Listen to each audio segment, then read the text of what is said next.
জামাত ইসলামীর কথায় রাজনীতি করে এনসিপি। দর্শক, রাজনীতির জোটের বা রাজনৈতিক সম্পর্কের যে সমীকরণ, এটা একটা পরিবর্তনের মুখে, এবং এই পরিবর্তনটা স্বাভাবিক প্রয়োজনের তাগিদে কোনো পরিবর্তন নয়। এটা বিএনপির ডিজাইনড একটা পরিবর্তন, এবং পর্দার অন্তরাল থেকে বিএনপি, ডিপি স্টেট, ক্ষমতাসীনরা সবসময় ডিপি স্টেটকে কাজে লাগায়। এরা কলকাঠি নাড়ছে। দর্শক, বিএনপির একজন কর্মী, তার চাইতে বড় পরিচয়, তিনি মাননীয় প্রধানমন্ত্রীর রাজনৈতিক সহকারী, যিনি সচিব মর্যাদার, জনাব রাশেদ খান, আমাদের স্নেহের ছোট ভাই। তিনি বলছেন, এনসিপির রাজনীতি এখন জামাতের পরামর্শে পরিচালিত হচ্ছে। আসলে কি তাই, যে জামাতের কথায় রাজনীতি করছে এনসিপি? এখন রাশেদ খানের বক্তব্য ইজ ভেরি ইম্পর্টেন্ট, কারণ এতদিন রাশেদ খান একটা পোর্টফোলিও পাওয়ার জন্য অনেক কিছুই বলেছেন, কিন্তু এখন তিনি প্রধানমন্ত্রীর রাজনৈতিক সহকারী। এর মানে রাজনৈতিক সম্পর্ক বা এটা বিরোধী দলের সাথে সম্পর্ক, তিনি স্পষ্ট বলেছেন যে সরকারকে টিকিয়ে রাখা, বিরোধী দলকে মোকাবেলা করা, এই জন্য তাকে দায়িত্ব দেওয়া হয়েছে। এখন রাশেদ খান যা করছে বা করবে, ফেসবুকে যা লিখছে বা লিখবে, কিংবা টক শো করবে, এটা কি জন্য জানেন? এটা জামাত এনসিপিকে ঠেকানোর জন্য। এটা তিনি অনেকটা নিজেই স্বীকার করেছেন, সরাসরি এই ভাষা না হলেও ঘুরিয়ে পেঁচিয়ে। সেখানে রাশেদ খান যেটা বলছেন কিংবা বলবেন, এটা এতদিন যা বলতেন ওইরকম তাৎপর্য না, এবার সত্যিকার অর্থে এর তাৎপর্য আছে। কারণ হচ্ছে,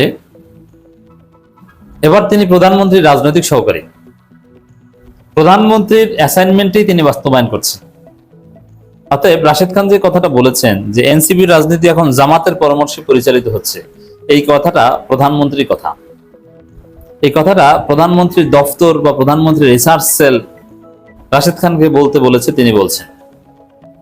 অথবা রাশেদ খান নিজেও এই ধরনের কথা প্রধানমন্ত্রীর মাধ্যমে অনুমোদন নিয়ে তারপরে বলেছেন যে এই টাইপের অ্যাক্টিভিজম করতে হবে, এই টাইপের ন্যারেটিভ প্রচার করতে হবে, এই টাইপের কথা বলতে হবে। ব্যক্তি রাশেদ খানের খেয়ালি বক্তব্য, হুইমজিক্যাল কোনো বক্তব্য এটা নয়। এই জন্য এই বক্তব্যটা আমরা গুরুত্বের সাথে দেখব। কি, যে এনসিপির রাজনীতি এখন জামাতের পরামর্শে চলছে, এটা কি সত্য? একদম সত্য নয়। বাস্তব কথা হচ্ছে পুরোপুরি উল্টা। এনসিপি জামাতের চাইতে অনেক বেশি বুঝছে, বরং জামাতকে চাপ দিয়ে এনসিপি জামাতের কাছ থেকে অনেক কিছু আদায় করতে চাচ্ছে। যেমন ঢাকা দক্ষিণ সিটি কর্পোরেশনের মেয়র পদটা চাচ্ছে, এখন দক্ষিণ হয়তো বা দিবে না, এটা জামাত বুঝছে, উত্তর নেয়ার জন্য এখন চেষ্টা করছে। সাদিক কায়েমকে জামাত কখনোই সরবে না, কিন্তু সেলিমউদ্দিন যেহেতু হেভিওয়েট প্রার্থী না বা জেতার মতো প্রার্থী না, ওটা ছেড়ে দিলেও দিতে পারে। This is reality. তো এই চেষ্টা করছে, বরং এনসিপি জামাতকে চাপ দিচ্ছে, জামাত জোট ছাড়ার হুমকি দিচ্ছে, এবং জামাতের বিরুদ্ধে সমালোচনা করছে, বলছে যে জামাত বিরোধী দল হিসেবে ব্যর্থ, এই সেই নানান কিছু। তো দর্শক, এখানে এনসিপি মূলত জামাতের চাইতে বেশি বোঝার রাজনীতি করছে, সেখানে জামাতের পরামর্শে চলবে কি? অতএব রাশেদ খানের কথা একদম ঠিক না। এনসিপি একটু জামাতের পরামর্শে চলছে না, বরং এনসিপি জামাতের মধ্যে আস্থার এবং বিশ্বাসের সম্পর্কের ঘাটতি আছে। জামাতের লোকজনও এনসিপিকে বিশ্বাস করে না, এনসিপিও জামাতকে বিশ্বাস করে না। এনসিপি হয়তো জামাতকে বিশ্বাস করে অনেকাংশে, কিন্তু জামাতের লোকজন এনসিপিকে বিশ্বাস করে না, এটা সত্য কথা।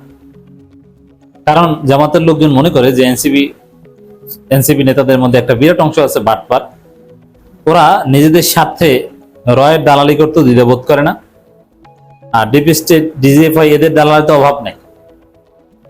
জোট আছে, প্রকাশ্যে অনেকে অনেক কিছু বলে না, কিন্তু বাস্তবে এনসিপিকে বা এনসিপির ছেলেদের জামাত বিশ্বাস করে না, এবং জামাত মনে করে যে এনসিপি যে কোনো সময় জামাত জোট ছেড়ে চলে যেতে পারে।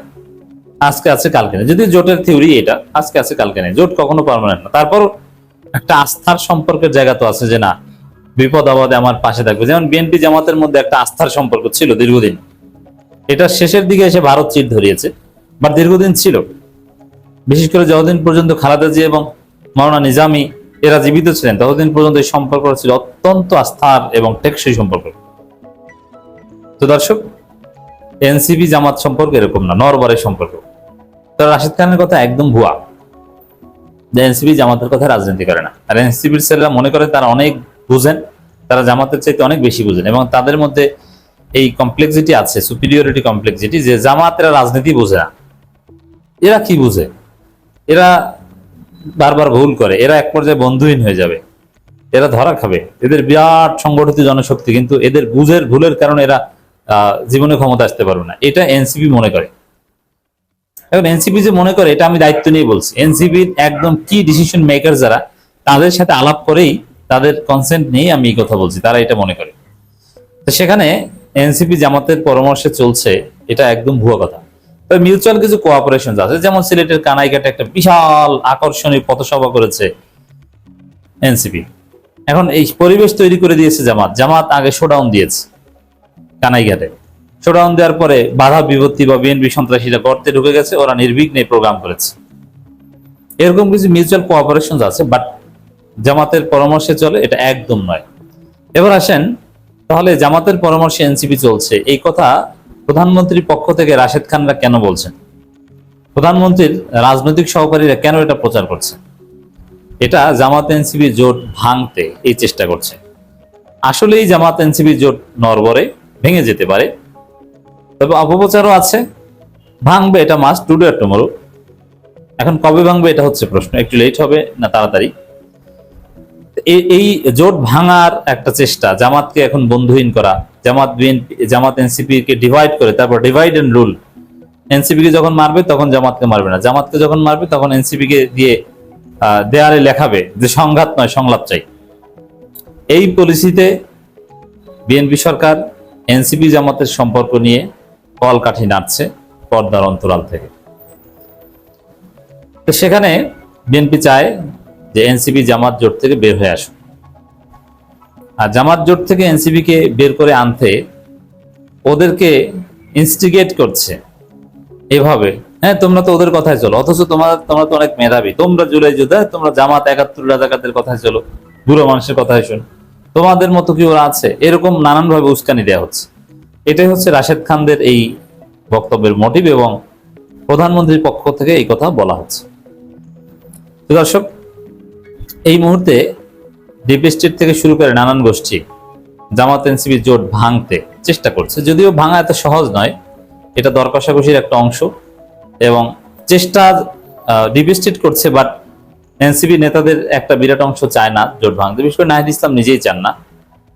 কারণ জোট ভাঙলে কিন্তু এই চিফ হুইপ পদটা থাকবে না, চিফ হুইপ পদ থেকে নাহিদ ইসলামকে বহিষ্কার করা হবে, তখন জামাতের নজিব মোমেনকে চিফ হুইপ বানানো হবে, অথবা শাহজাহান চৌধুরীকে চিফ হুইপ বানানো হবে। তো দর্শক, এনসিপি জামাত সম্পর্কে চির ধরাতে প্রধানমন্ত্রীর পক্ষ থেকে এই ধরনের ষড়যন্ত্র চলছে, যেটা রাশেদ খানের বক্তব্যের মাধ্যমে প্রমাণ পাওয়া যায়।